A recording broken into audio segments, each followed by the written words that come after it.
6 chapters की कर रहे हैं आज, बाकी के चैप्टर्स की नेक्स्ट क्लास में करेंगे। और इसकी 1 to 6 चैप्टर्स की स्टडी नोट 1 से लेके स्टडी नोट 6 तक जो है आपके, उनके एमसीक्यूज की प्रैक्टिस करने वाले हैं। उसका ये फर्स्ट पार्ट है, अभी और भी क्लासेस अपन करेंगे, आज ये पहली क्लास है बच्चों। ठीक है, करें स्टार्ट। अगर किसी भी बच्चे को डाउट हो तो वो बीच में पूछ सकता है, कोई दिक्कत नहीं है, बिंदास पूछिएगा। आप चाहे तो मैसेज करके पूछ दीजिएगा, मैंने अनम्यूट किया हुआ है सभी स्टूडेंट्स को, आप बोलकर भी पूछ सकते हैं। ओके चलिए, हाँ ठीक है। अच्छा एक चीज और बता दूं बच्चों मैं आपको, मैं जैसे ही हम कोई क्वेश्चन स्टार्ट करेंगे मैं आपको क्वेश्चन समझाऊंगा, उसके बाद में 10 सेकंड का आपको टाइम दूंगा। आप सबको अपना आंसर कैलकुलेट करके रखना है अपने पास में, फिर हम एक्चुअल आंसर देखेंगे जिससे आप एनालाइज कर पाएंगे कि आपने जो उस 10 सेकंड के अंदर आंसर सोचा था वो सही था कि गलत था।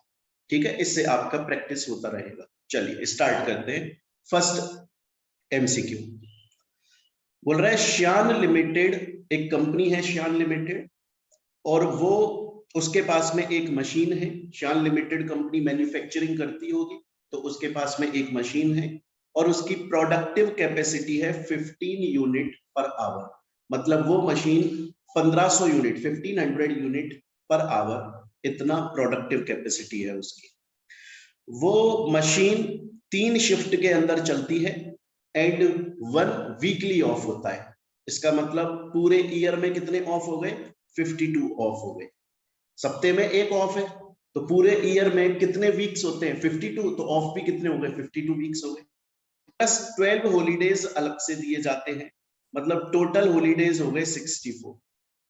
देन इसके बाद में नेक्स्ट बताया, मेंटेनेंस जो है वो रनिंग टाइम पर ही होता है। हमसे क्या कैलकुलेट करने को बोल रहा है? कॉस्ट CAS 2 के अकॉर्डिंगली, ये बोल रहा है CAS 2 के अकॉर्डिंगली आप नॉर्मल कैपेसिटी कैलकुलेट करो। अब बच्चों मैं आपको बता दूं कि जैसे ही कोई भी स्टूडेंट इस क्वेश्चन को पढ़ता है तो ज्यादातर स्टूडेंट्स का ये क्वेश्चन गलत ही होता है। अभी मैं आपको 10 सेकंड दे रहा हूं, आप लोग अपना जवाब जल्दी से सोच लें, अपने पास में लिख लें, कमेंट में बता दें, ताकि फिर मैं एक्चुअल आंसर आपको बताऊंगा जल्दी से।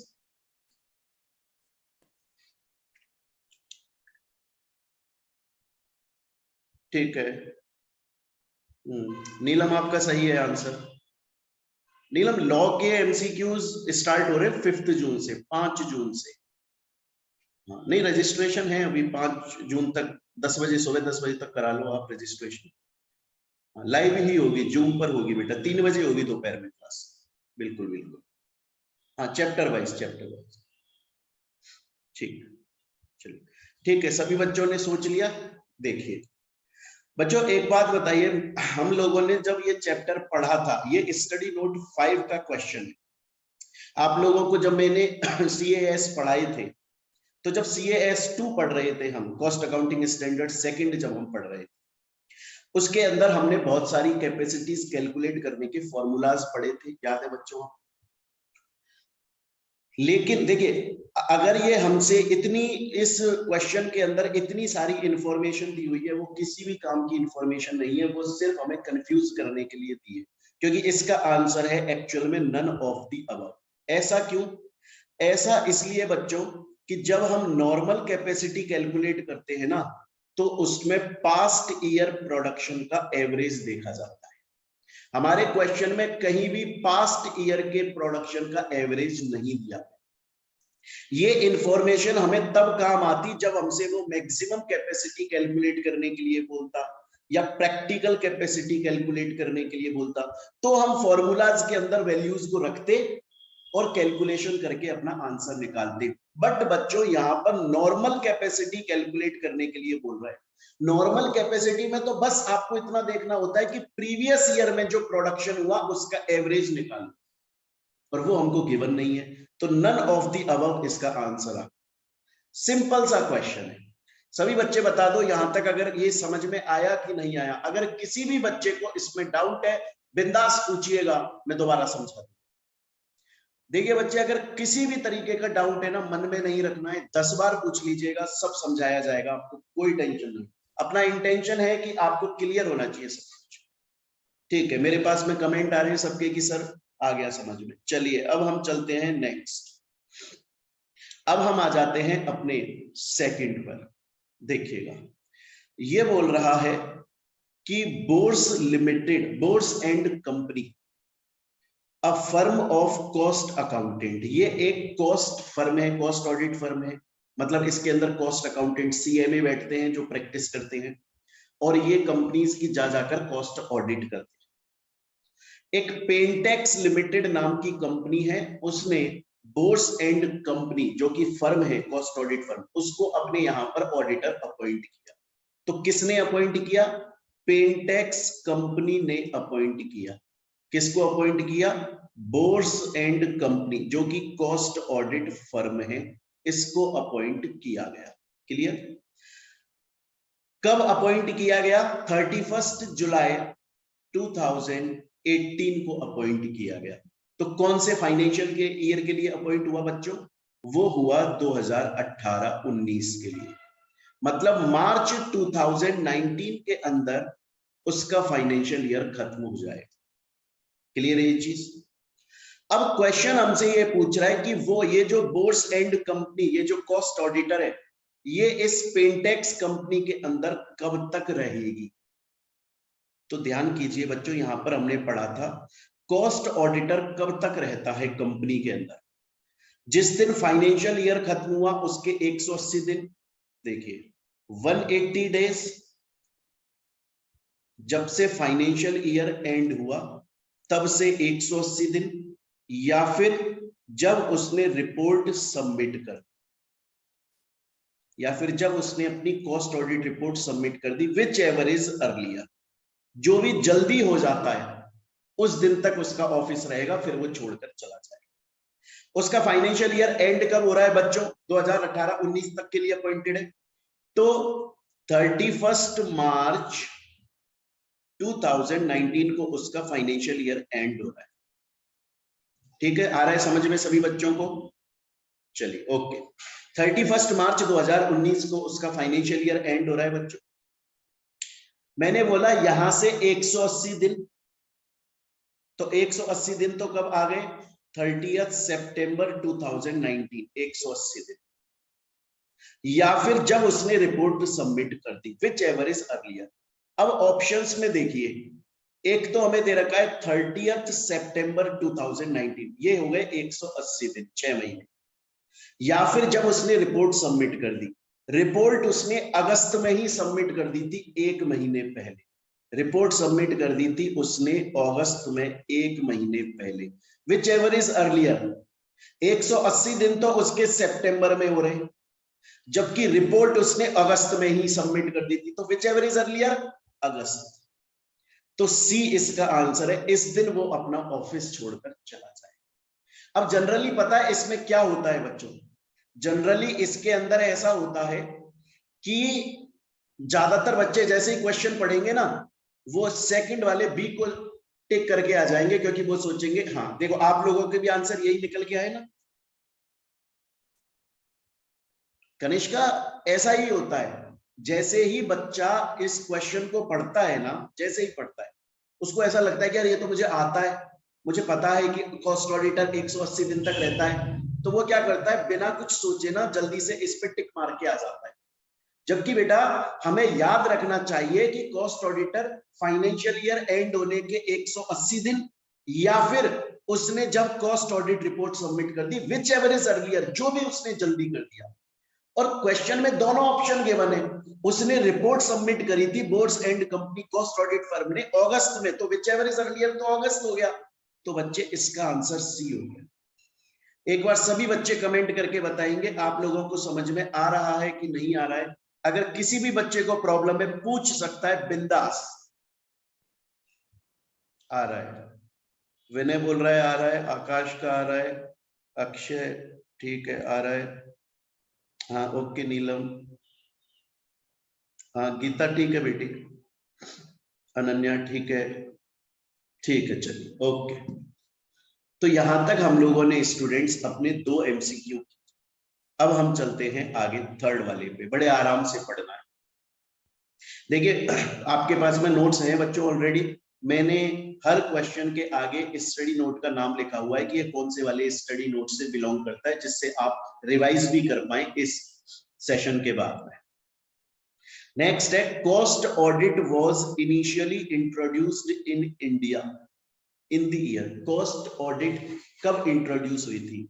स्टडी नोट 1 में पढ़ाया था बच्चों, आपको याद करो, जल्दी से जवाब देंगे सभी स्टूडेंट्स, जल्दी से। कॉस्ट ऑडिट पहली बार कब इंट्रोड्यूस की गई थी? कॉस्ट ऑडिट बोल रहा हूं बच्चों, मैं कॉस्ट ऑडिट बोल रहा हूं, मैं सीएमए इंस्टीट्यूट नहीं बोल रहा हूं। क्वेश्चन में कॉस्ट ऑडिट पूछा गया है, याद कीजिए, पढ़ाया था आप लोगों को स्टडी नोट 1 के अंदर, सेक्शन 233B के बारे में पढ़ाया था, 209 के बारे में पढ़ाया था। जवाब आ रहे हैं? सही है निखिल, आपका सही है, सही है, सही है। शिवम आपका सही है बेटा।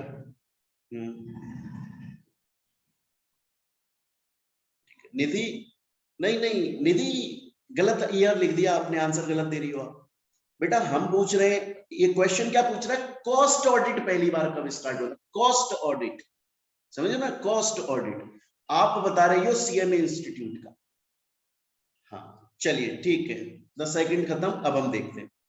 देखिए बच्चों, स्टडी नोट 1 के अंदर हम लोगों ने पढ़ा था कि जो हमारा कॉस्ट ऑडिट है वो पहली बार 1965 में इंट्रोड्यूस किया गया था, क्योंकि उसी टाइम पर section 233B of companies act, उस वक्त 1956 चल रहा था बच्चों, and section 209 subsection 1 sub clause D ये भी आया था।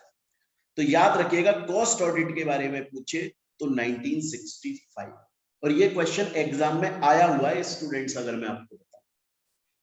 चलिए आगे कंटिन्यू करते हैं, हमारे 3 MCQ हो गए।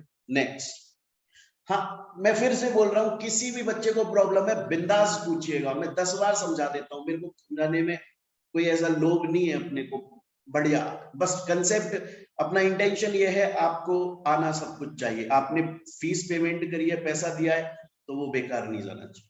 चलिए, cost auditor appointed has to render the cost audit report. बिल्कुल सही बात है भाई, कोई भी कंपनी अगर कॉस्ट ऑडिटर को अपॉइंट करती है तो उसका काम होता है कि वो रेंडर, वो प्रोवाइड करेगा कॉस्ट ऑडिट रिपोर्ट, आके कंपनी में कॉस्ट ऑडिट करेगा, रिपोर्ट बनाएगा और वो सबमिट करेगा। बिल्कुल सही।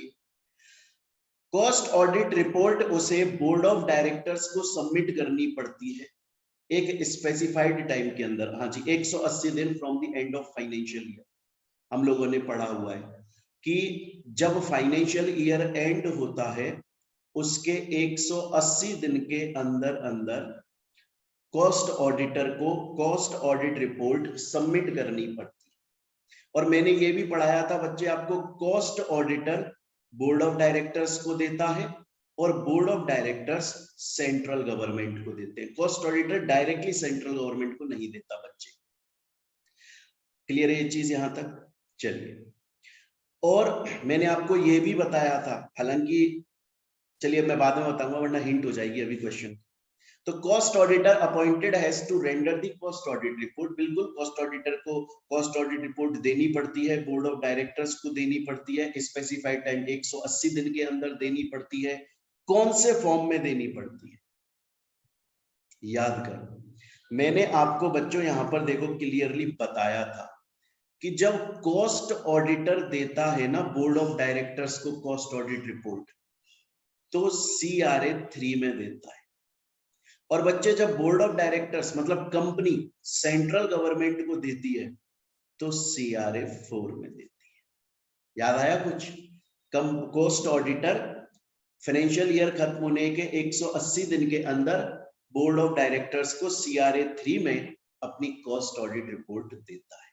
तो इसका आंसर क्या हो गया? CRA 3।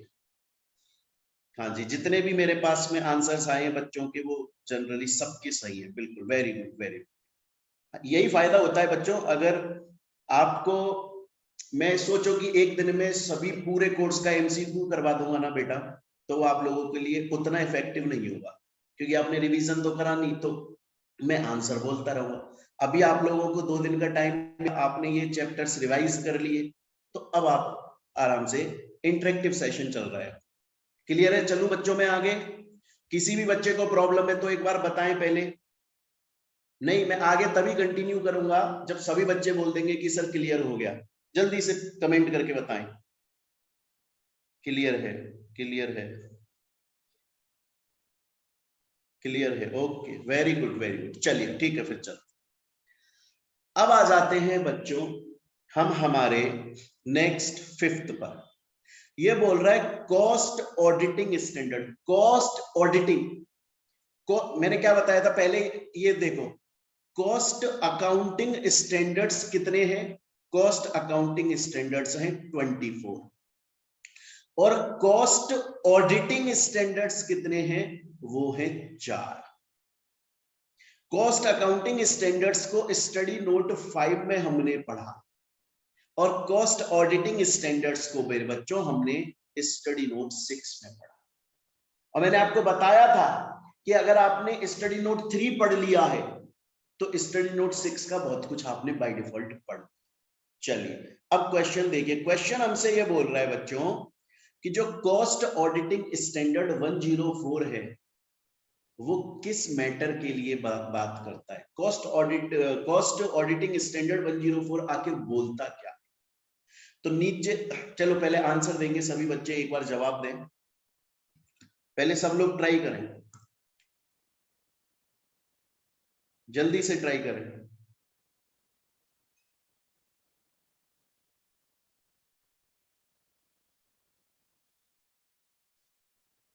ठीक है, ऑलमोस्ट सभी बच्चों के जवाब सही हैं, बस एक का गलत आया है, बाकी सही। ठीक है, वेरी गुड, वेरी गुड, बहुत अच्छे। देखो बेटे, मैंने आपको बताया था कि 4 ऑडिटिंग स्टैंडर्ड्स बनाए गए। पहला है कॉस्ट ऑडिटिंग स्टैंडर्ड 101, जो कि बात करता है प्लानिंग की, कि जब भी कोई कॉस्ट ऑडिटर किसी कंपनी में कॉस्ट ऑडिट करने जाएगा तो ऐसे मुंह उठा के नहीं चला जाएगा, बल्कि पहले सोचेगा कि यार मैं जब जाऊंगा कंपनी में कॉस्ट ऑडिट करने तो कैसे करूंगा, क्या प्लानिंग होगी मेरी, मैं अपनी टीम के ना साथ में काम बांट देता हूँ, ये फलाना जो मेरा कॉस्ट ऑडिटर है जो मेरी फर्म में काम करता है वो ये काम संभालेगा, फलाना ये काम संभालेगा, फलाना ये काम संभालेगा। उससे फायदा हो जाता है बच्चों, प्लानिंग करोगे तो ज्यादा इफेक्टिवली कॉस्ट ऑडिट हो पाएगी आप। दूसरा हमने पढ़ा था कॉस्ट ऑडिट डॉक्यूमेंटेशन। ये बहुत जरूरी होता है, क्योंकि क्या होता है, कॉस्ट ऑडिटर ना कंपनी के रिपोर्ट बनाएगा, हो सकता है कंपनी की रिपोर्ट में वो कंपनी के बारे में कुछ नेगेटिव लिख दे कि कंपनी ने ये काम अच्छा नहीं किया। कंपनी कल को उसके ऊपर केस कर दे कि यार ये तो हमसे जलता था कॉस्ट ऑडिटर, ये तो हमारे किसी राइवल ने, कॉम्पिटिटर ने इसको भेजा था हमारी बुराई करने को, हमें पता ही नहीं था, इसने तो फालतू में कॉस्ट ऑडिट रिपोर्ट में लिख दिया कि हम कंपनी में गलत काम करते जबकि हम तो सही करते। अब उस कॉस्ट ऑडिटर पे बेचारे पे केस हो गया। अब उसके पास में खुद के लिए कोई सबूत नहीं है कि वो शो कर पाए कि नहीं सर, कंपनी में एक्चुअली में गलत हो रहा था, कंपनी में कॉस्ट कम थी, ज्यादा दिखाई जा रही थी टैक्स बचाने के लिए, इसलिए मैंने कॉस्ट ऑडिट रिपोर्ट में ऐसा लिखा। उसके पास, बेचारे के पास कोई सबूत नहीं होगा अगर केस हो गया उसके ऊपर।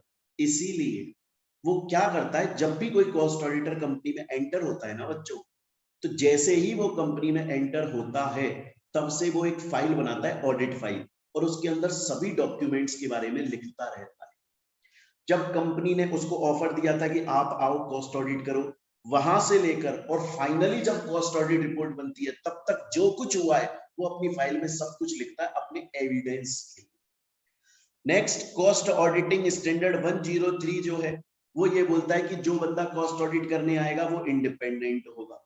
अगर कंपनी अपने किसी जानकार को कॉस्ट ऑडिट करने के लिए बुला लेगी तो फिर बच्चों वो तो कंपनी के फेवर में बोलेगा, कंपनी में कुछ गलत हो रहा है तो उसको भी नहीं बताएगा। तो कोई इंडिपेंडेंट आदमी आए कॉस्ट ऑडिटर की पोजीशन पे, जो किसी से भी रिलेटेड ना हो, जो सिर्फ ट्रू एंड फेयर मैनर में कॉस्ट ऑडिट रिपोर्ट बनाए, सिर्फ सच बोले, क्योंकि वो इंडिपेंडेंट है, किसी को जानता नहीं है इसलिए।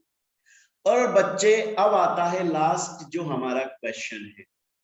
आज अगर मैं कॉस्ट ऑडिटर हूं बेटा, और आपकी एक कंपनी है, और आपकी कंपनी क्या काम करती है, ये इलेक्ट्रॉनिक पेन टैब बनाती है जिससे लिख सके हम, इलेक्ट्रॉनिक डिवाइस पे हम लिख सके।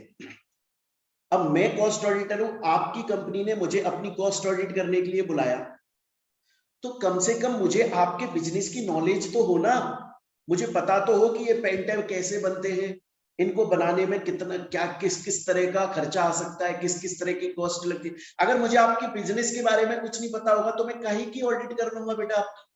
मैं आऊंगा और मुझे कुछ समझ में नहीं आएगा, आप 2 मिनट में मुझे पागल बना दोगे। इसीलिए ये कॉस्ट ऑडिटर की जिम्मेदारी, रेस्पॉन्सिबिलिटी होती है, जब वो किसी कंपनी के अंदर कॉस्ट ऑडिट करने जाए तो उससे पहले वो कंपनी के बिजनेस के बारे में पता कर ले, ताकि उसे ये समझ में आ जाए कि इस कंपनी की कॉस्ट ऑडिट कैसे करनी चाहिए, कौन कौन से ऐसे डिपार्टमेंट्स हैं, कौन कौन से ऐसे फैक्टर्स हैं जो मुझे चेक करने पड़ेंगे कंपनी के अंदर, जिससे मैं एक इफेक्टिव कॉस्ट ऑडिट रिपोर्ट बना सकूं। नॉलेज तो ले ले कॉस्ट ऑडिटर कंपनी के बिजनेस की, ऐसे ही चला गया, पता तो है नहीं कंपनी करती क्या है, कभी उस टाइप के बिजनेस के बारे में कोई नॉलेज नहीं है, तो काहे की कॉस्ट ऑडिट रिपोर्ट बनाएगा। तो इसीलिए बच्चों हमारे इस वाले एमसीक्यू का आंसर है knowledge of business, it's process and business environment. Study note 6 का ये क्वेश्चन है बच्चों। क्लियर? सभी बच्चे बताएं क्लियर? कोई प्रॉब्लम किसी को? अगर प्रॉब्लम है पूछ लो, मैं दोबारा बोल रहा हूं पूछ लो, कोई टेंशन वाली बात नहीं है। क्लियर है? चलिए ओके ओके ओके, ठीक है ठीक है। अब आ जाते हैं बच्चे हम नेक्स्ट अपने एमसीक्यू पे। Any casual vacancy in the office of cost auditor. भाई कंपनी ने कॉस्ट ऑडिटर को अपॉइंट किया, कॉस्ट ऑडिटर अपना काम कर रहा था, लेकिन अब कैजुअल वैकेंसी हो गई कॉस्ट ऑडिटर की। कैजुअल वैकेंसी तो अचानक से होती है, किसी भी वजह से होती है, चाहे से रेजिग्नेशन से, चाहे से डेथ से, चाहे से रिमूवल, चाहे से वो छोड़ के चला गया, चाहे से आपने उसे निकाल दिया, या फिर उसकी डेथ हो गई, या वो इंसॉल्वेंट हो गया, या वो लुनैटिक पागल हो गया, या फिर वो अब डिस्क्वालिफिकेशन में फॉलो, किसी भी वजह से अगर कैजुअल वैकेंसी हो जाती है तो उस कैजुअल वैकेंसी को बोर्ड ऑफ डायरेक्टर्स फिल कर देंगे बोर्ड मीटिंग के अंदर। क्वेश्चन ये है कि कॉस्ट ऑडिटर की अगर कैजुअल वैकेंसी हुई कंपनी में तो कितने दिन के अंदर अंदर बोर्ड ऑफ डायरेक्टर उस कैजुअल वैकेंसी को फिल कर देंगे। जल्दी से आप लोग अपने आंसर्स भेजें बच्चों, फिर हम इसको आगे सॉल्व करेंगे। 10 सेकंड का टाइम है, जल्दी से भेजें बच्चों।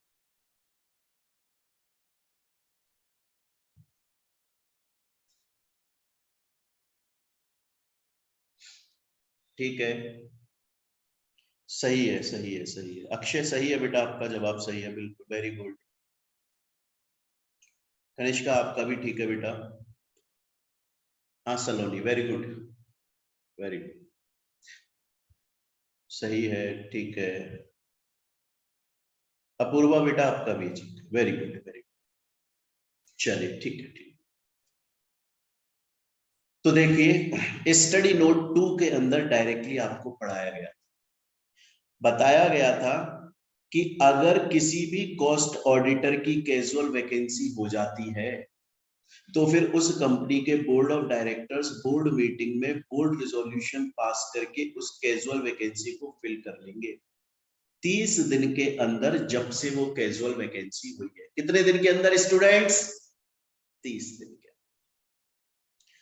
और जैसे ही वो कैजुअल वैकेंसी फिल हुई उसके 30 दिन के अंदर सेंट्रल गवर्नमेंट को बता दिया जाएगा, CRA 2 फॉर्म फाइल करके बता दिया जाएगा। तो मान लीजिए 1 अगस्त को वैकेंसी हुई थी बेटा, तो कितने दिन के अंदर वैकेंसी फिल होगी? 30 अगस्त तक फिल हो जाए, हो गई। और यहां से 30 दिन के अंदर, यहां से 30 दिन के अंदर सेंट्रल गवर्नमेंट को इंटीमेट कर देंगे कि हमने नया कॉस्ट ऑडिटर अपॉइंट कर लिया है और उसका ये कैंडिडेचर है, ये डायरेक्टर आइडेंटिफिकेशन नंबर है। ठीक है, कौन से में बताओगे? CRA 2 के अंदर बताओगे, 30 दिन के अंदर जब से वो कैजुअल वैकेंसी फिल हुई, और वो हो जानी चाहिए 30 दिन के अंदर जब से वैकेंसी हुई। क्लियर हो गया सभी बच्चों को? हमारा आंसर है ए। किसी भी बच्चे को डाउट है पूछे। बच्चे एक्सप्लेनेशन जरूरी है, ऐसा मत करना, मैं फिर से बोल रहा हूं जितने भी बच्चे पढ़ रहे हैं अभी, बच्चों ऐसा मत करना कि क्वेश्चन आपने देखा मैंने आपको आंसर बताया, बस आप खुश हो गए। एक्सप्लेनेशन जरूरी है बेटा, जरूरी थोड़ी है एग्जाम में यही क्वेश्चन उठ के आ जाएगा। क्वेश्चन थोड़ा सा चेंज भी तो हो सकता है, पर आपके कंसेप्ट क्लियर होने चाहिए बच्चों। ठीक है, वेरी गुड वेरी गुड। चलिए चलिए आगे चलते हैं। अब आ जाता है क्वेश्चन हमारा, बड़ा ही इजी क्वेश्चन है, इंपॉर्टेंट क्वेश्चन है, स्टडी नोट। हाँ जी स्टूडेंट्स, अब देखिए हमारा नेक्स्ट एमसीक्यू पर आ जाते हैं बच्चे। इंपॉर्टेंट क्वेश्चन है, इजी क्वेश्चन है बच्चों, और स्टडी नोट 5 जो है वो बहुत ही ज्यादा इंपॉर्टेंट है, उसी में से ये क्वेश्चन आया। देखिए ये बोल रहा है royalty paid on units produced ₹40,000। ऐसा होता है बच्चों, मैंने आपको पहले भी पढ़ाया था जब कॉस्ट अकाउंटिंग स्टैंडर्ड्स पढ़ाए थे। मैं ना दिल्ली में काम करता था, एक कंपनी में जॉब करता था बेटा। तो उस कंपनी का नाम था लूमेक्स। वो गाड़ियों की हेडलाइट और टेल लैंप्स बनाती है, ठीक है ना। और लेकिन वो खुद नहीं बनाती थी। उसने क्या, मतलब खुद का कोई उसके पास में मशीन या सॉफ्टवेयर नहीं था बनाने का। उसने एक जापान की कंपनी के साथ में जॉइंट वेंचर किया हुआ था, और वो जापान की कंपनी ने अपनी टेक्नोलॉजी उसको शेयर कर दी थी। तो ल्यूमेक्स कंपनी उस टेक्नोलॉजी का यूज करके लाइट्स बनाती थी, लेकिन इस बात की रॉयल्टी दी जाती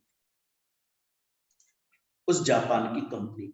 तो रॉयल्टी का मतलब ही यही होता है कि आज मैंने कोई बुक लिख दी और उस बुक को, और वो बुक चल गई मार्केट में, तो बहुत सारे लोग आ गए कि साहब हम बेच देंगे इसको, हम बेच देंगे इसको, हम बेच देंगे।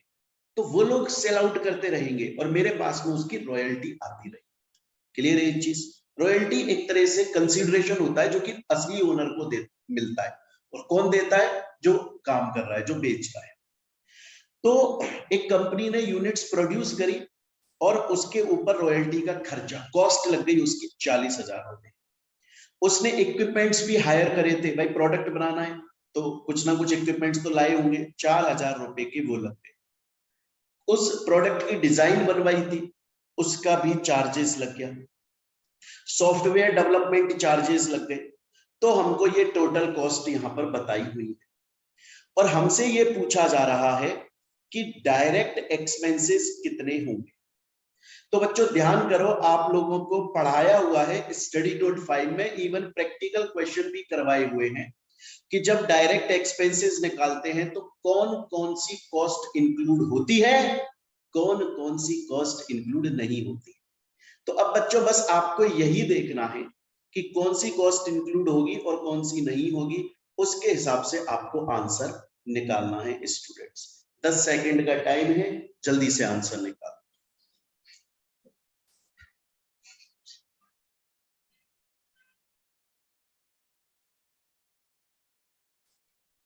जल्दी से आंसर निकालें बच्चों। इसके तो जवाब सबके ही सही आ रहे हैं। Very good very good very good. Rahul, हाँ ठीक है बेटा, आपका बिल्कुल सही है। ठीक है, सही है बिल्कुल। गौरव सही है आपका। कनिष्का आपका भी सही है, वेरी गुड। सलोनी आपका भी सही है। निखिल आपका सही है। अक्षय सही है। विनय सही है।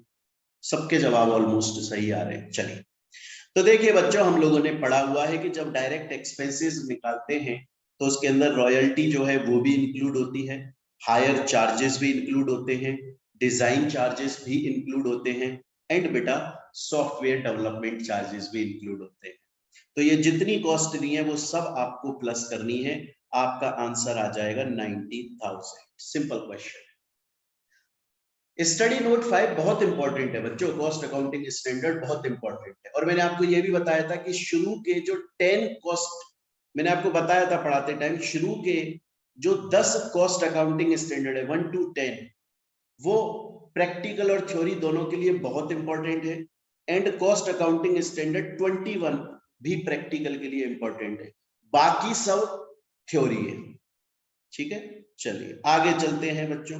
किसी को कोई प्रॉब्लम बता दो एक बार, और वेट कर रहा हूं मैं। चलिए ठीक है, ओके। नेक्स्ट पर आ जाते हैं स्टूडेंट्स। अब हमारा नेक्स्ट है कि कॉस्ट अकाउंटिंग स्टैंडर्ड 21 किसके बारे में बात करता है। है, सिंपल क्वेश्चन है, इससे सिंपल क्वेश्चन अब कुछ हो नहीं पाएगा बच्चों आपके लिए। हम लोगों ने पढ़ा हुआ है क्लियरली कि कॉस्ट अकाउंटिंग स्टैंडर्ड 21 डील करता है क्वालिटी कंट्रोल, क्वालिटी कंट्रोल, और इसका बच्चों प्रैक्टिकल क्वेश्चन भी किया है। क्लियर है? तो इसका तो साफ साफ आंसर है, तो सबका सही है, इसके लिए कुछ पूछने की जरूरत है नहीं, इससे इजी क्वेश्चन क्या ही आएगा बच्चों आपके। नेक्स्ट है कॉस्ट ऑडिटिंग स्टैंडर्ड 101, अभी पढ़ाया था, अब भी जस्ट थोड़ी देर पहले बताया है, और बच्चे ये एग्जाम में आ चुका है क्वेश्चन, जल्दी से जवाब देंगे सभी बच्चे, याद करें जल्दी से, अभी पढ़ाया था, इसीलिए मैंने इसका एक्सप्लेनेशन दोबारा नहीं लिखा बच्चों, क्योंकि मैं इसका एक्सप्लेनेशन पहले दे चुका हूं।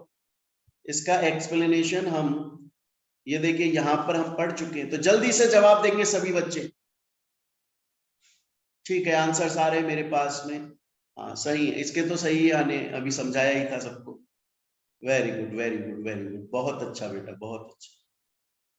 चलिए, तो देखिए एक बार मैं दोबारा से बता देता हूं कि कॉस्ट ऑडिटिंग स्टैंडर्ड्स, हमारे कॉस्ट ऑडिटिंग स्टैंडर्ड 4 हैं, उसमें से सबसे पहला है 101, और वो बोलता है कि जब भी कोई कॉस्ट ऑडिटर किसी कंपनी की कॉस्ट ऑडिट करने के लिए जाएगा तो पहले प्रॉपर प्लानिंग करेगा और उसके बाद जाएगा, जाके ताकि इफेक्टिवली कॉस्ट ऑडिट हो सके। सबको क्लियर है? किसी भी बच्चे को डाउट है पूछ लो, बिंदास पूछ लो, 10 बार पूछ लो, 50 बार पूछ लो, कंसेप्ट क्लियर होना चाहिए, एक्सप्लेनेशन समझ में आना चाहिए। चलिए आगे चलते हैं, अब इसका जवाब दे देना बच्चों, ये जो नेक्स्ट वाला है ना 10th एमसीक्यू, इसका जवाब आना चाहिए सब। मुझे बताइए, जब भी कोई कंपनी किसी कॉस्ट ऑडिटर को अपॉइंट करती है तो ये बात सेंट्रल गवर्नमेंट को इंटीमेट करी जाती है। जब भी कोई कंपनी किसी कॉस्ट ऑडिटर को अपॉइंट करती है तो ये बात सेंट्रल गवर्नमेंट को इंटीमेट करी जाती है। ठीक साहब? कौन इंटीमेट करता है? सर कंपनी ही करती है, कंपनी के बोर्ड ऑफ डायरेक्टर्स करते हैं। कितने दिन के अंदर? सर जब से अपॉइंटमेंट हुआ है उसके 30 दिन के अंदर। कौन से फॉर्म के अंदर करते हैं? कौन से फॉर्म के अंदर अपॉइंट करते हैं? जल्दी से जवाब दे सभी बच्चे। थोड़ी देर पहले हालांकि मैंने इनडायरेक्टली पढ़ाया भी था, अब भी पढ़ाया था थोड़ी देर पहले। जल्दी से जवाब देंगे सभी बच्चे।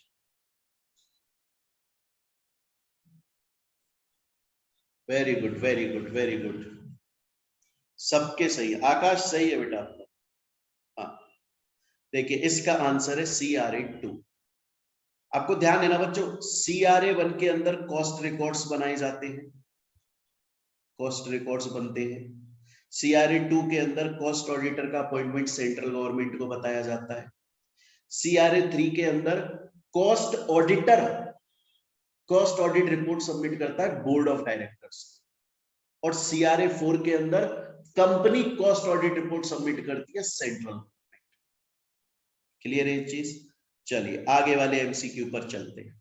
और बच्चों मैं दोबारा बता दूं, ये MCQs आपके प्रीवियस ईयर के क्वेश्चंस जो आए हुए हैं, इवन 2020 में, 2021 में, 2020, 2021, उनको इंक्लूड करता है ये MCQ। उसके अलावा 2017 तक जितने आए हैं उनको इंक्लूड करता है। उसके अलावा कुछ हमने, हमारी पूरी टीम ने जो बेस्ट हो सकता था वो करें। अभी और चलेगी, आज का ये जो सेशन है ना बच्चों, इसके अंदर 25 MCQ सॉल्व करने वाले हैं। फिर नेक्स्ट वाला जो हमारा कल सेशन होने वाला है उसके अंदर हम 25 MCQ, टोटल 100 MCQ सॉल्व करेंगे हम लोग, 1 से लेके 6 स्टडी नोट्स के। एंड देन उसके बाद में आगे जो चैप्टर्स हैं उनके 100 MCQ सॉल्व करेंगे। तो हमने डिवाइड कर लिया, टोटल आपके 15 चैप्टर्स हैं, 3 पार्ट्स में करेंगे। पहला 1 to 6 हो गया, then 7 to 11 and then 12 to 15, और सबके 100 MCQ सॉल्व करने वाले हैं। उसके बाद में फिर ओवरऑल जब सब हो जाएगा तो पूरे 15 स्टडी नोट्स का एक सेशन और होगा, उसके अंदर टोटल 150 MCQ सॉल्व करेंगे। तो इससे काफी आपके लिए बच्चों रिवीजन भी हो जाएगा, MCQ सॉल्व करने का आपका प्रैक्टिस भी हो जाएगा। हाँ, लॉ का बेटा बताया ना मैंने, लॉ का 5 जून से स्टार्ट हो रहा है। मैं दोबारा एक बार बता देता हूँ बच्चों, देखो बार बार नहीं पूछो। 5 जून को स्टार्ट हो रहा है बेटा लॉ का, पेपर नंबर 13 का 3 बजे स्टार्ट हो जाएगा दोपहर में, जूम पर ही होगी क्लास। रजिस्ट्रेशन ओपन है, 5 जून के 10 बजे तक आप करा सकते हैं। ठीक है, नंबर है ये रहा, इस पर व्हाट्सएप पर या टेलीग्राम पर या कॉल करके कैसे भी करके रजिस्ट्रेशन करा लो पेमेंट करके। चलिए चैप्टर वाइज करेंगे, बिल्कुल। चलिए आगे चलते हैं। नेक्स्ट देखिएगा बेटा, कॉस्ट अकाउंटिंग स्टैंडर्ड 6 किससे डील करता है? जब ये कॉस्ट अकाउंटिंग स्टैंडर्ड 6 आपको पढ़ाया था, इसमें पूरा 1 दिन लगा था हम लोगों को पढ़ने में, याद हो आप? पूरा 1 दिन ले लिया था हमने, कम से कम 1.5-2 घंटे की क्लास सिर्फ कॉस्ट अकाउंटिंग स्टैंडर्ड 6 के लिए, और फिर इसके प्रैक्टिकल्स करे थे। बहुत इंपॉर्टेंट है, बार बार समझाया है मैंने इसको। सब लोग जवाब दें जल्दी से, सब लोग जवाब दें जल्दी से, आंसर्स का वेट कर रहा हूं, सब लोग जवाब दें जल्दी से। स्टडी नोट 5 का है बच्चे, सबके आगे स्टडी नोट्स लिखे हुए हैं, रिवाइज करने में हेल्प होगी आपकी। हाँ जी, वेरी गुड। मटेरियल कॉस्ट, मैंने उस वक्त भी बताया था पढ़ाते हुए कि बहुत इंपॉर्टेंट है, इसमें से आते हैं आपके एग्जाम में क्वेश्चन। स्टडी नोट 5 में से सबसे ज्यादा क्वेश्चंस आते हैं बच्चे, सबसे ज्यादा स्टडी नोट 5 से आते हैं। चलिए नेक्स्ट देखो बच्चे, अब जो मैं आपको नेक्स्ट एमसीक्यू करवाने वाला हूं, ये 12th नंबर का, ये आपके कॉस्ट एंड मैनेजमेंट ऑडिट का पार्ट नहीं है, ये आपके लॉ सब्जेक्ट का पार्ट है। लेकिन मैं आपको क्यों करवा रहा हूं फिर? सर जब लॉ सब्जेक्ट का पार्ट है तो कॉस्ट एंड मैनेजमेंट ऑडिट के अंदर क्यों पढ़ा रहे हो सर आप? इसलिए पढ़ा रहा हूं बच्चों, क्योंकि ये एग्जाम में आया हुआ है, कॉस्ट एंड मैनेजमेंट ऑडिट के एग्जाम में आया हुआ है, 2020 के एग्जाम में आया है, 2020 अभी जो निकला है उसके एग्जाम में आया है बच्चों। ये है लॉ का, लेकिन आया है कॉस्ट एंड मैनेजमेंट ऑडिट। कभी कभी दे देते हैं क्योंकि उनको ये पता है कि बच्चा तो फाइनल में आ गया, फाउंडेशन और इंटर पढ़ के आया है, तो कुछ क्वेश्चंस ऐसे दे दो जो उसे वहां से भी याद आ जाए। तो सिंपल क्वेश्चन, आप लोगों ने पढ़ा होगा कॉर्पोरेट आइडेंटिफिकेशन नंबर या कॉर्पोरेट आइडेंटिटी नंबर। ये एक ऐसा यूनिक नंबर होता है जो कि हर कंपनी के पास होता है, और ये यूनिक नंबर कंपनी की पूरी डिटेल बता देता है। ये अल्फा न्यूमेरिक होता है, अल्फाबेट्स भी होते हैं, न्यूमेरिकल्स भी होते हैं, और ये टोटल कितनी डिजिट्स का होता है मैं खुद बता देता हूं इसको पूरा। ये 21 अल्फा न्यूमेरिक डिजिट्स का होता है बच्चों। ये पता है कैसे स्टार्ट होता है? मैंने बोला ना, ये कंपनी की पूरी डिटेल बता देता है। ये स्टार्ट होता है या तो यू से या एल से। जो कंपनी अनलिस्टेड है, स्टॉक एक्सचेंज पे लिस्टेड नहीं है, उसका CIN यू से स्टार्ट होगा। जो कंपनी लिस्टेड है उसका हमेशा एल से स्टार्ट होगा। फिर उसके बाद में लिखा रहता है, या जब भी वो कंपनी इनकॉर्पोरेट हुई है ना, वो ईयर लिखा रहता है। उसके बाद में RJ या DL या PU, जिस स्टेट से हो, राजस्थान, दिल्ली, पंजाब, वो लिख, तो कंपनी की पूरी डिटेल बता देता है ये 21 अल्फा न्यूमेरिक डिजिट्स का नंबर, कॉर्पोरेट आइडेंटिटी नंबर। तो क्वेश्चन यही बोल रहा है कि कितनी डिजिट्स का होता है, तो आपको याद रखना है कॉर्पोरेट आइडेंटिटी नंबर एक यूनिक नंबर होता है, 21 अल्फा न्यूमेरिक डिजिट्स का होता है। ROC ये आपको देता है, कौन देता है? ROC आपको देता है। क्लियर है बच्चों यहां तक? नेक्स्ट वाले पर इसमें कोई डाउट तो नहीं है? ये लॉ में पढ़ा है बेटे आपने, इसमें तो कोई डाउट नहीं है तो पूछ लो, कोई टेंशन नहीं है, मैं और समझा दूंगा दोबारा इजी करके। आ गया, okay, very good very good. चलिए ठीक है, बड़ा ही इंटरेस्टिंग क्वेश्चन है नेक्स्ट वाला, क्वेश्चन नंबर 13 बड़ा ही मजेदार है। सभी बच्चों को इसका सही जवाब देना है, भाई साहब बहुत पढ़ाया है आपको, जवाब सही आना चाहिए बेटा। आइटम्स अपियरिंग, तो ये जितने भी आइटम्स दिए हुए, कौन इनमें से कौन सा कॉस्ट रिकॉर्ड्स के अंदर अपीयर होता है? अगर किसी बच्चे ने नहीं भी पढ़ा ना ये चैप्टर, नहीं भी पढ़ा, रिवाइज नहीं करा, मैं बोल रहा हूं तो भी जवाब सही आना चाहिए। कॉमन सेंस यूज करो, हिंट दे देता हूं। क्वेश्चन बोल रहा है कॉस्ट में क्या इंक्लूड होगा इनमें से? कॉस्ट में, कॉस्ट का मतलब खर्चा होता है, खर्चा। 10 सेकंड का टाइम दे रहा हूं, जल्दी जवाब दे।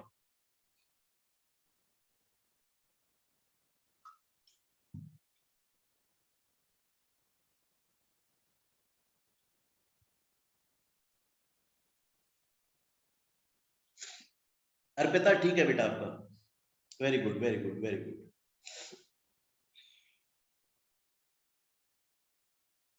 हाँ करिश्मा बहुत देर में जवाब दिया आपने, हाँ लेकिन सही दिया, बिल्कुल सही है, वेरी गुड।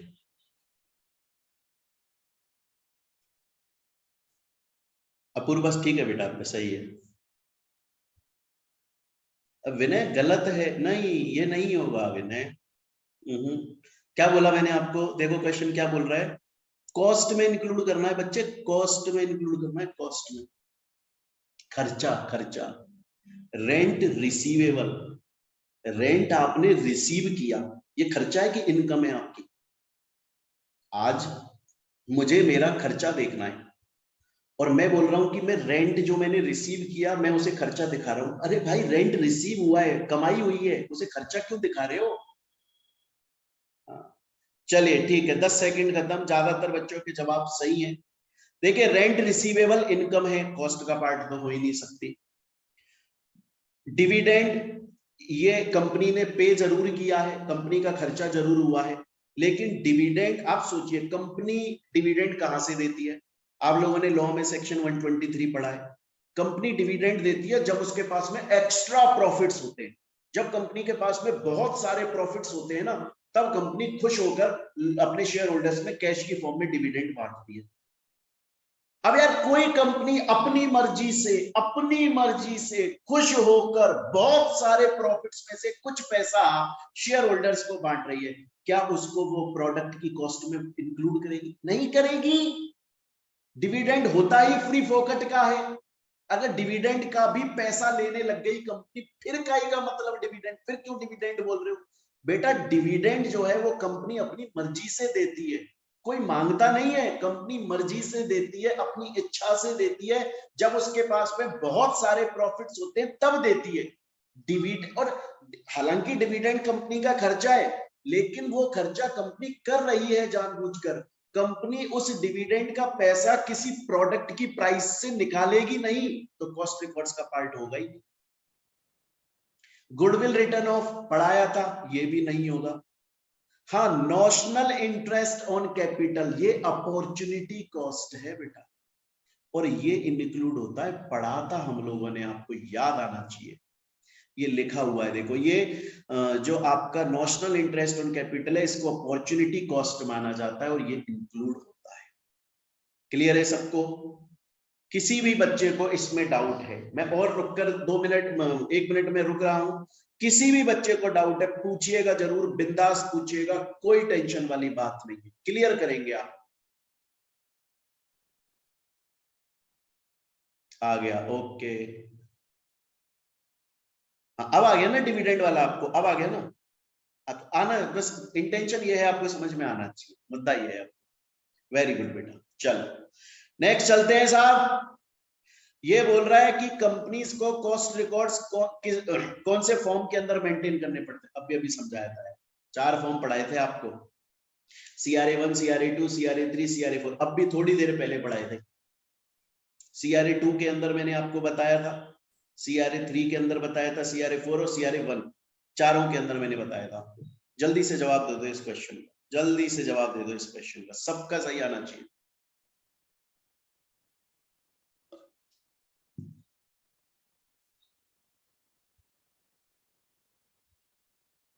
सही है, very good very good very good.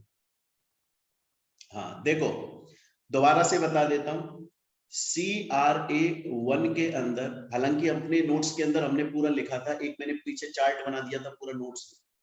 CRA1 के अंदर कॉस्ट रिकॉर्ड्स मेंटेन होते हैं, CRA2 के अंदर बच्चे सेंट्रल गवर्नमेंट को इंटीमेट किया जाता है कॉस्ट ऑडिटर के अपॉइंटमेंट के बारे में।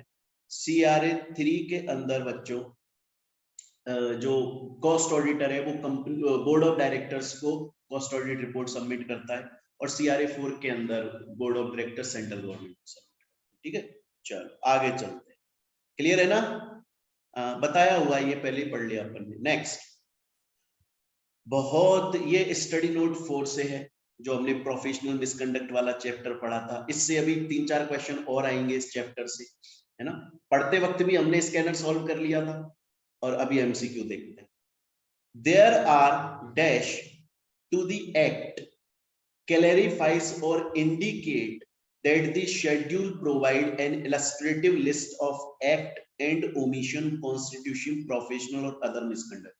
एक बात बताऊं बच्चों, इस क्वेश्चन को सॉल्व करने से पहले मैं ये गारंटी दे रहा हूं कि आप सबको ये क्वेश्चन आता है, सबको ये क्वेश्चन आता है, ये मेरी गारंटी है। लेकिन मैं ये भी गारंटी दे रहा हूं कि आप में से आधे से ज्यादा का गलत होगा आंसर, और आता है आपको आंसर भी आता है और सही आंसर आता है आपको, फिर भी कुछ बच्चे इसको गलत करके आएंगे। पता है क्यों? क्योंकि उनको ये क्वेश्चन ही समझ में नहीं आया। आंसर आपको आता है, अभी जब मैं आपको आंसर समझाऊंगा ना, आप बोलोगे सर ये तो हमें आता था सर, ये तो बेसिक है इस चैप्टर का, ये तो सबसे, आपने जब चैप्टर स्टार्ट किया था सबसे पहले यही बात बताई थी हमको। दोबारा पढ़ो इस क्वेश्चन समझना जरूरी है बच्चे।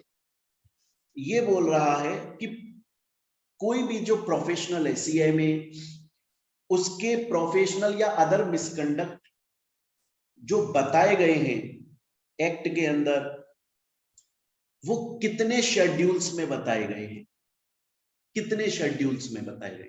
क्या सिर्फ एक शेड्यूल के अंदर सभी प्रोफेशनल मिसकंडक्ट बता दिए, या 2 में या 3 में या 4 में? अब आ गया समझ में? हाँ, जवाब दो, सभी बच्चे जवाब दो जल्दी जल्दी। बेसिक क्वेश्चन है, पढ़ाया था आपको कि टोटल कितने शेड्यूल हैं, उनके अंदर पार्ट्स भी पढ़ाए थे, पार्ट 1 2 3 4 ये पढ़ाया था। उसमें यह भी बताया था कि कोई अगर सीएमए प्रैक्टिस के अंदर है तो उसके क्या प्रोफेशनल मिसकंडक्ट है, कोई सीएमए प्रैक्टिस में है तो उसके क्या प्रोफेशनल मिसकंडक्ट है, दोनों के कॉमन भी बताए थे, फिर अदर मिसकंडक्ट भी बताए थे, ऐसा बताया था। ध्यान करो कितने शेड्यूल में बताया था, ध्यान करो।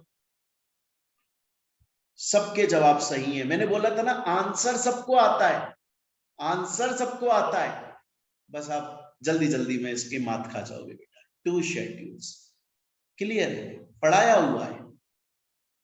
आगे चलते हैं। किसी को कोई प्रॉब्लम है तो बता दो, बिंदास पूछ लिया करो आप।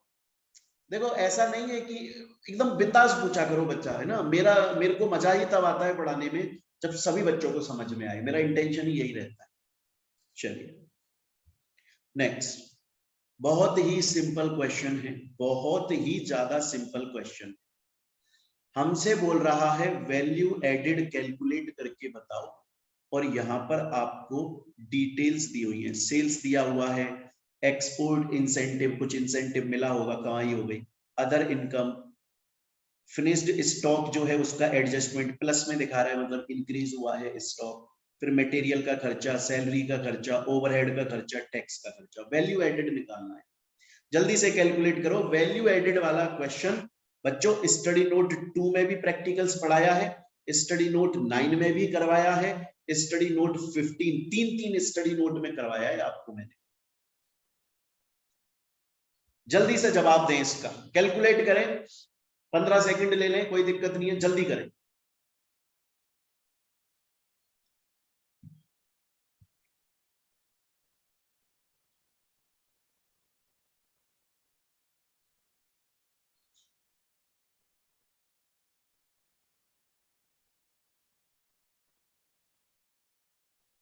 जवाब आने स्टार्ट हो गए।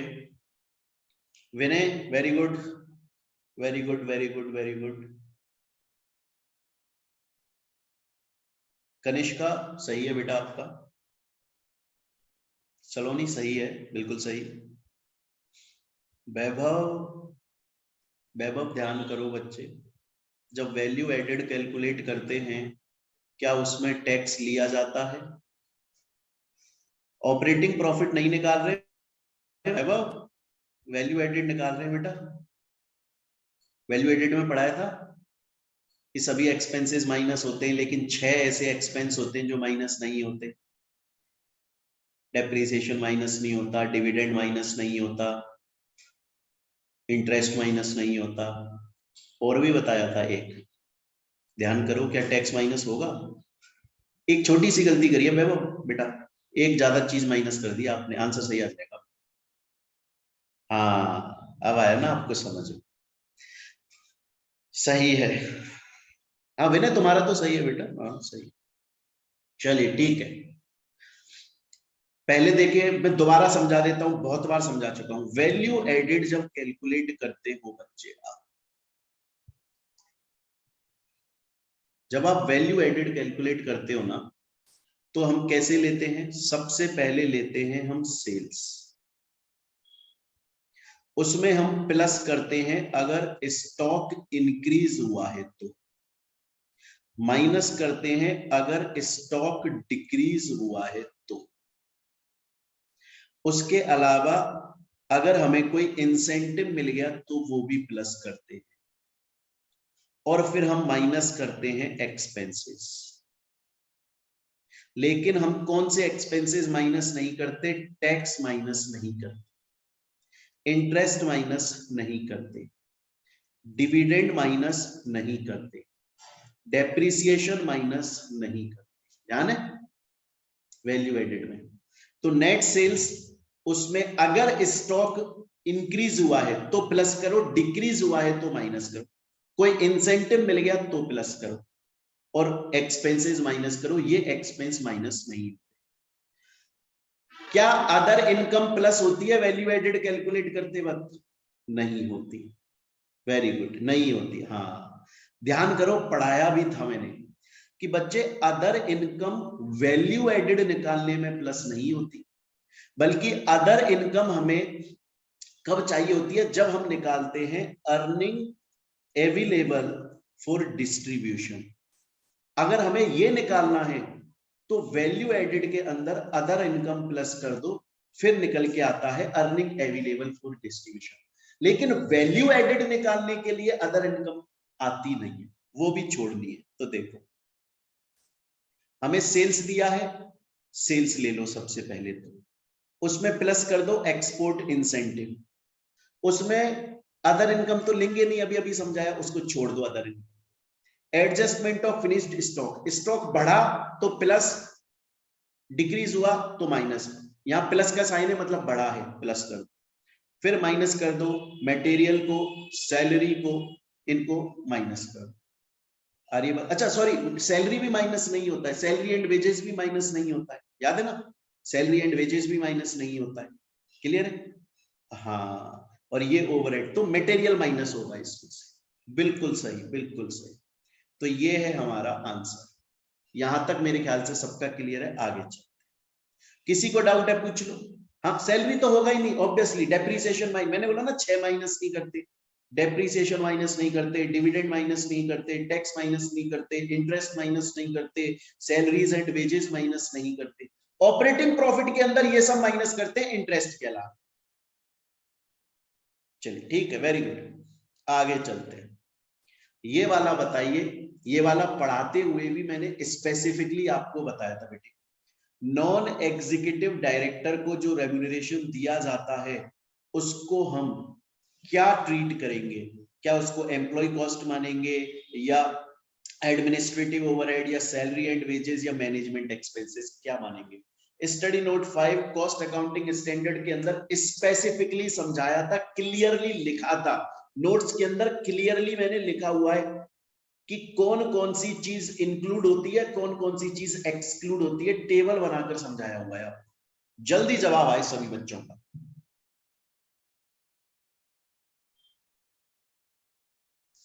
हाँ जी, जवाब आना स्टार्ट हो गए, वेरी गुड, सही है, सही है। सोलोनी आपका गलत है बेटा, ध्यान करो, स्टडी नोट्स 5 में देखो पढ़ाया हुआ है, आपको क्लियरली पढ़ाया है, उसमें ये तक लिखा हुआ है कि एम्प्लॉय कॉस्ट के अंदर क्या क्या चीजें इंक्लूड होती है, क्या क्या चीजें एक्सक्लूड होती है, ये भी क्लियरली बताया है बच्चे। जल्दी से जवाब दें। ठीक है, ठीक है, ओके, वेरी गुड। विनय सही है, सही है बेटा आपका। अपूर्वा वेरी गुड बेटा, आपका सही है। निधि आपका सही है, कनिष्का आपका सही है, धर्मेंद्र अरे जाग गए आप सही है बेटा आपका, सही है, वेरी गुड, बिल्कुल बहुत अच्छे। चलिए ठीक है, देखिए अब मैं बता देता हूं, जब हम एम्प्लॉय कॉस्ट निकालते हैं बेटा, तो मैंने एम्प्लॉय कॉस्ट के अंदर आपको क्लियरली बोला था कि एम्प्लॉय कॉस्ट के अंदर नॉन एग्जीक्यूटिव डायरेक्टर को जो पैसा मिलता है वो एक्सक्लूड होता है, वो नहीं होता है। इसका पार्ट एम्प्लॉय कॉस्ट का। नॉन एग्जीक्यूटिव डायरेक्टर को जो पैसा मिलता है वो नहीं होता है बच्चों एम्प्लॉय कॉस्ट का पार्ट, बल्कि कॉस्टिंग पढ़ते वक्त जो बताया था मैंने आपको, नॉन एग्जीक्यूटिव डायरेक्टर को जो पैसा मिलता है वो एडमिनिस्ट्रेटिव ओवरहेड का पार्ट होता है। आ गया याद अब? हाँ वेरी गुड, चलिए चलें आगे। चलो नेक्स्ट बोल रहे हैं, एक मशीन है जिसको यूज किया जाता है डिफेंस के प्रोडक्ट्स बनाने में, स्पेस के प्रोडक्ट्स बनाने में, एटॉमिक एनर्जी से रिलेटेड प्रोडक्ट्स बनाने में, और वो टर्नओवर क्राइटेरिया भी पूरा कर रहा है जो हमने पढ़ा था 25 करोड़ वो सब। आपको ये बताना है कि वो कौन से सेक्टर के अंदर फॉल होगा। ये बात मैंने आपको स्टडी नोट 2 में भी पढ़ाई थी और ये बात मैंने आपको स्टडी नोट 5 में भी पढ़ाई थी दोबारा। जल्दी से जवाब दें इसका।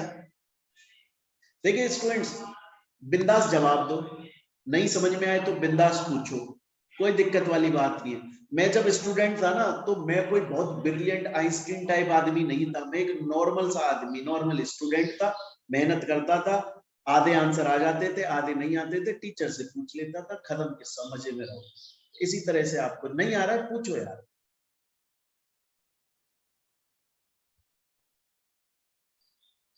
चलिए जवाब आ रहे हैं। वेरी गुड, सही है, पायल सही है, लेट ज्वाइन किया आपने पायल, कोई बात नहीं बेटा। हाँ वो मेल आपको मिल जाए, गूगल ड्राइव पे मिल जाएगी बैकअप क्लास। हाँ कोई दिक्कत नहीं। देखो बेटे, ये अपन ने एमसीक्यू जो प्रैक्टिस स्टार्ट करी है ना वो इसीलिए करी है जिससे आपका रिवीजन भी हो जाए, और भी जो बच्चे जिन्होंने क्लास नहीं ली वो ज्वाइन करना चाहते हैं कर लें।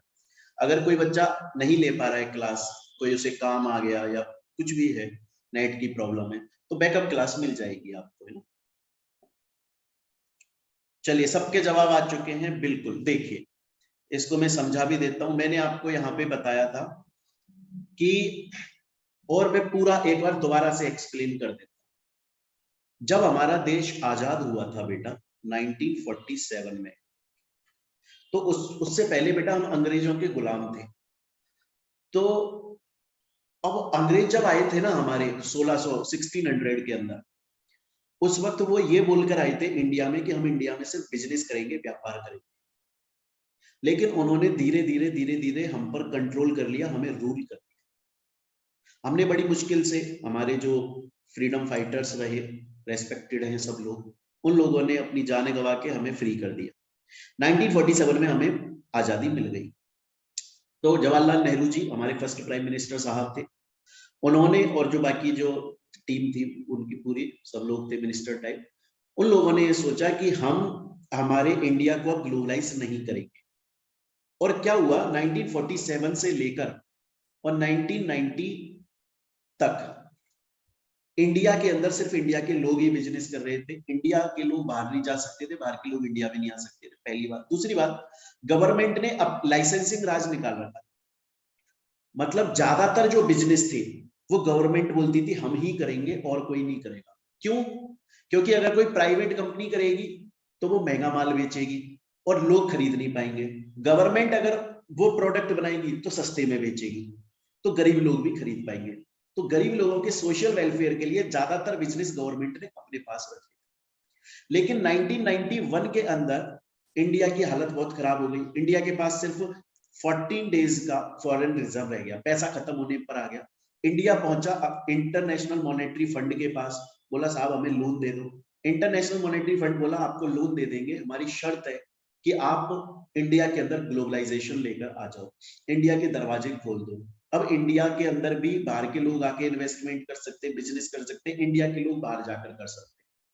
प्लस लाइसेंसिंग राज हटाओ, आपने अपने सभी बिजनेस अपने कंट्रोल में ले लिए कि सिर्फ आप ही कर सकते हैं। तो गवर्नमेंट ने ऐसा किया और गवर्नमेंट ने बहुत सारे बिजनेस प्राइवेट कंपनीज को करने को दे दिए कि आप भी कर लो, कोई दिक्कत नहीं है, ऐसा नहीं है सिर्फ गवर्नमेंट करेगी। लेकिन गवर्नमेंट ने कुछ बिजनेस फिर भी अपने पास में सिक्योर करके रख लिए। गवर्नमेंट बोली देखो इलेक्ट्रिसिटी तो गवर्नमेंट ही बांटेगी सब, क्योंकि गांव गांव में इलेक्ट्रिसिटी भेजनी है, अगर कोई प्राइवेट आदमी बिजली बेचने लग गया तो वो 1 यूनिट 50 रुपए की बेचेगा, तो सिर्फ शहर के लोग खरीद पाएंगे, गांव का नहीं खरीद पाएगा। तो कुछ ऐसे बिजनेस थे जो गवर्नमेंट ने अपने पास में रख लिए, उनको रेगुलेटेड सेक्टर बोलते हैं, और इनके अलावा बाकी सबको अनरेगुलेटेड सेक्टर बोलते हैं।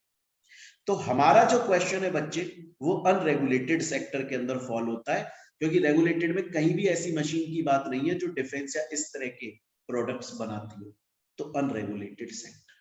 आ गया याद, पढ़ाया था सबको, वेरी गुड। आगे चलते हैं, नेक्स्ट। प्रॉब्लम है तो पूछ लो, कोई दिक्कत नहीं। बड़ा ही इजी क्वेश्चन है बच्चों, नेक्स्ट वाला बहुत ही सिंपल क्वेश्चन, बहुत ही सिंपल क्वेश्चन। मुझे ये बताओ कि कोई भी असेट जो होती है उसकी यूजफुल लाइफ मैक्सिमम कितनी हो सकती है? ये बात क्लियरली बताई है, पढ़ाते वक्त भी बताई थी। इसका एक मैंने आपको प्रैक्टिकल क्वेश्चन भी करवाया था, एक मैंने खुद ने एग्जांपल बना के करवाया था, एक प्रैक्टिकल क्वेश्चन एक्चुअल में आपको करवाया था। समझ रहे हो? जल्दी से इसका जवाब दे दो कि यूजफुल लाइफ मैक्सिमम कितनी हो सकती है, कितने ईयर्स तक हो सकती है, उससे ज्यादा नहीं हो सकती। जल्दी जवाब दें। स्टडी नोट 5 का है, याद आ रहा होगा, डेप्रिसिएशन वाला है। Depreciation and amortisation cost accounting standard पढ़ाया था। जवाब आना स्टार्ट हो गया, वेरी गुड, सही है, सही है। धर्मेंद्र सही है, वेरी गुड, वेरी गुड। आकाश वेरी गुड बेटा। अपूर्वा आपका सही है, चलो नहीं आपका सही है, सबका सही है, सबका सही है, बिल्कुल वेरी गुड, बहुत बढ़िया, बहुत ही बढ़िया। 10 साल लिखा हुआ है, कॉस्ट अकाउंटिंग स्टैंडर्ड 16 जो है वो क्लियरली ये बात बोलता है कि एक प्रोडक्ट की, एक असेट की, जो इंटेंजिबल असेट की जो लाइफ है वो मैक्सिमम 10 साल हो सकती है। आगे चलते हैं। There is no requirement of audit working papers while conducting audit and they only result in loss of time. Question बोल रहा है कि जब कोई कॉस्ट ऑडिटर कॉस्ट ऑडिट करने आता है, तो जैसे ही वो कॉस्ट ऑडिट करने के लिए कंपनी में एंटर होता है, वो उस दिन से एक ऑडिट फाइल बनाता है। अभी समझाया था ना, उसमें एविडेंस के लिए बहुत सारी चीजें रखता है। ऑडिट वर्किंग पेपर्स भी बनाता है जिससे कॉस्ट ऑडिट रिपोर्ट इफेक्टिव बन सके। जैसे ऑडिट वर्किंग पेपर्स के लिए सिंपल मैंने आपको क्या बोला था, जब वो ऑडिट करता है तो वो बहुत सारी चीजें डिपार्टमेंट में देखता है, उनको नोट कर लेता है। वर्किंग पेपर्स होते हैं, काम करते वक्त जो पेपर्स बनाए जा रहे हैं। क्वेश्चन बोल रहा है ये फालतू के हैं, कॉस्ट ऑडिटर बस ऐसे ही बना रहा है, इनको टाइम खराब कर रहा है, कोई जरूरी नहीं है। अगर इनको नहीं बनाए तो कॉस्ट ऑडिट पे कोई फर्क नहीं पड़ना। आपको बताना है स्टेटमेंट करेक्ट है कि नहीं है। और बच्चों यहाँ पे ये स्टडी नोट 4 का है, 5 का नहीं है, तो इसे करेक्ट कर लेना एक बार अपने नोट्स में। सबके पास में नोट्स है ना? हाँ, उसको करेक्ट कर लो। जल्दी से जवाब दो, क्या ये सही है? ऑडिट वर्किंग पेपर्स फालतू में बनाए जाते हैं? वेरी गुड, सही है जवाब, सही है, सही है, वेरी गुड। बहुत जरूरी होते हैं, वेरी गुड, हाँ बहुत जरूरी होते हैं बेटा, बिल्कुल ऑडिट फाइल का पार्ट होते हैं। ये भी एविडेंस पर्पस के लिए यूज में लिए जाते हैं और बिल्कुल बहुत जरूरी होते हैं। वेरी गुड, सही। हाँ निर्मल आपका सही है, बहुत देर बाद में जवाब दिया आपने, बट ठीक है बेटा, सही है। लेट ज्वाइन किया, ठीक है। हाँ बैकअप मिल जाएगा, ओके। लॉ का बेटा तीसरी बार बता रहा हूँ एक ही क्लास में, लॉ का बेटा 5 जून से स्टार्ट हो रहा है एमसीक्यू, 5 जून से। हाँ दोपहर के 3 बजे क्लास होगी, डेली क्लास होगी, 5 जून से स्टार्ट होगा, 15 जून तक चलेगा। मैंने वो टाइम टेबल आपको शेयर कर दिया, टेलीग्राम पे भी शेयर कर दिया है टाइम टेबल। 5 जून को स्टडी नोट 1 का लेंगे, उसका कंपनी फॉर्मेशन कन्वर्जन। 6 जून को डिविडेंड का लेंगे, और फिर 7 जून को डिविडेंड और ऑडिट का लेंगे, उसका ऑडिटर का लेंगे। 7 जून को आपका बोर्ड ऑफ डायरेक्टर्स और उनका, ऐसे पूरी टाइम टेबल मैंने भेज दी। 15 जून तक चलेगा, बिल्कुल। हाँ सब कुछ, corporate governance, section B SEBI वाला पार्ट, कंपटीशन एक्ट, फेमा, सबके एमसीक्यूज करवाऊंगा, बिल्कुल। हाँ जी, तो देखिए सबका जवाब सही है कि नहीं सर ये स्टेटमेंट इनकरेक्ट है, बल्कि ऑडिट वर्किंग पेपर्स तो बहुत जरूरी है। ऑडिट वर्किंग पेपर्स जो हैं वो हमारी प्लानिंग का भी रिकॉर्ड होते हैं, हम जब ऑडिट को एग्जीक्यूट करते हैं उसका भी रिकॉर्ड होते हैं, और ये बहुत ही जरूरी होते हैं, और ऑडिटर अपने पास में इनको बना के रखता है। चलिए आगे चलते हैं, नेक्स्ट। हाँ बस खत्म होने पर आ गया है, 4-5 क्वेश्चन और बच्चे हैं। As per part D part 3 of companies cost records and audit rule 2014। ये क्वेश्चन मैंने करवाया था जब पढ़ाया था स्टडी नोट 2, क्लियरली करवाया था आपको। Value addition and distribution of earnings are to be computed based on, इनमें से किसके बेसिस पर कंप्यूट किया जाता है? इसका क्वेश्चन करवाया हुआ है, ये क्वेश्चन करवाया हुआ है पढ़ाते वक्त। किसी का भी गलत नहीं होना चाहिए, याद रखना। रिवाइज करके आए हो चैप्टर अभी अभी।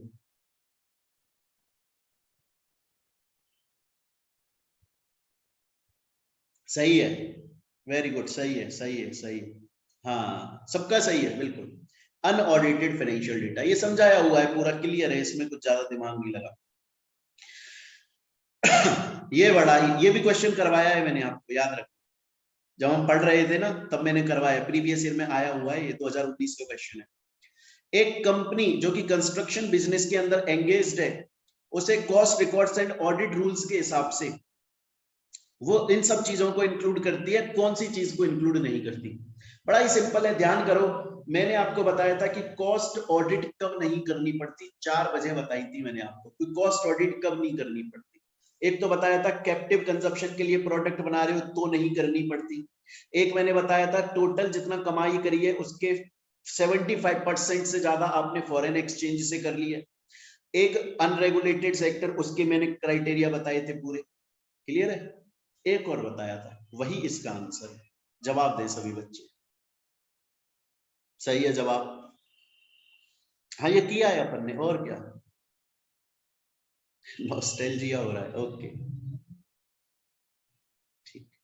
हाँ जी, बिल्कुल सही, स्पेशल, ये क्लियर है बेटा, देखो लिखा भी हुआ है। ये सेम चीज आपको नोट्स में दी हुई है मैंने। Cost audit is not applicable in the operating, अगर कोई कंपनी स्पेशल इकोनॉमिक जोन से काम करे, नाम स्पेशल इकोनॉमिक जोन, जोन मतलब एरिया, इकोनॉमिक मतलब पैसा, स्पेशल मतलब स्पेशल, एक ऐसा एरिया जहां पर काम करने वाली कंपनीज को पैसे के मामले में स्पेशल बेनिफिट्स देती है गवर्नमेंट, कॉस्ट ऑडिट करने की जरूरत ही नहीं। क्लियर है? कोई प्रॉब्लम है तो पूछ लो, बिंदास। चलिए आगे चलते हैं, नेक्स्ट।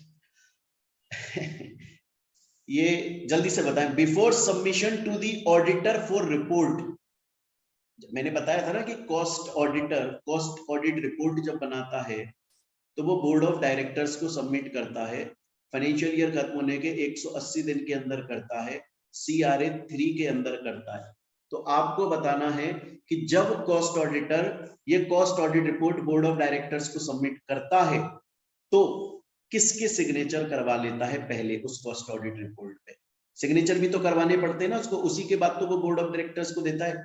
इनमें से किसके सिग्नेचर करवाने पड़ते हैं, जल्दी से बता रहे हैं।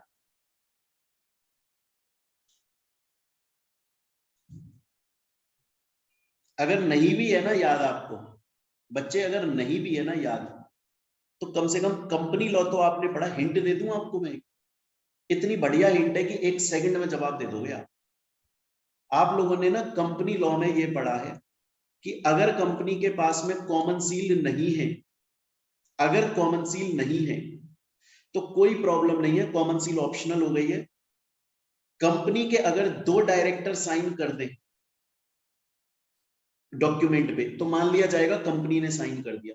अगर कंपनी में 2 डायरेक्टर उस वक्त नहीं है तो मैंने आपको बताया था 1 डायरेक्टर प्लस 1 कंपनी सेक्रेटरी अगर साइन कर दे तो मान लिया जाएगा कंपनी ने साइन कर दिया। अब इससे बड़ा हिंट तो कुछ नहीं है मेरे पास। हाँ, सबका सही, सी, सेक्रेटरी मतलब company secretary and 1 director, simple answer है इसका। लॉ में भी तो पढ़ा है, इंटर में भी पढ़ा है, फाइनल में भी पढ़ा है, कितना पढ़ा है आपको, उसके क्वेश्चन भी करवाए थे प्रीवियस ईयर के। चलिए आगे चलते हैं, नेक्स्ट। नेक्स्ट क्वेश्चन जो है वो स्टडी नोट 4 से है ना, लिखा हुआ है मैंने सबके अंदर। अब देखिएगा, ये बोल रहा है